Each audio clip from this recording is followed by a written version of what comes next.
سبحانك لا علم لنا إلا ما علمتنا إنك أنت العليم الحكيم.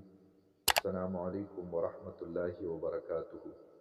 زمارونو خويندو نن د یو بلې وظیفې سره ستاسو په درانه خدمت کې حاضر شوي یو. دا وظیفه د هر قسم حاجت لپاره انتهایی مجرب ده. حاجت مختلف قسم کیدی شي. حاجت د رشتې اوم کیدی شي. حاجت د روزګار او د نوکرۍ اوم کیدی شي. حاجت د اولاد اوم کیدی شي. د هر قسم حاجت لپاره دا وظیفه انتهایی مجرب ده. الله رب ذوالجلال د دې وظیفې په برکت سره د ډیرو رونو خويندو مسائل حل کړي دي. حاجتونه الله رب ذوالجلال پوره کړي دي. وظیفه قرآنی آیت ته او دا د سوره نمل آیت ته 62 نمبر آیت ته او د شلمې سپاره بالکل په لومبه صفحه باندې دی.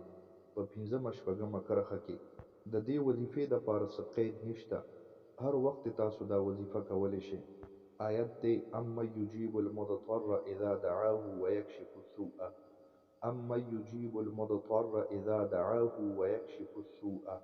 دا آیت په تاسو 313 پیری وای. مخکې او وروسته به درې درې پیری درود شریف وای. د اغې نه بعد به د خپل حاجت لپاره دعا کوئ. ان شاء الله العزیز یو ورځ چې تاسو دا عمل وکړئ، الله رب ذوالجلال به ستاسو تمام حاجتونه پوره کړي. تمام ضرورتونه به الله رب ذوالجلال د خپل در پوره کړي.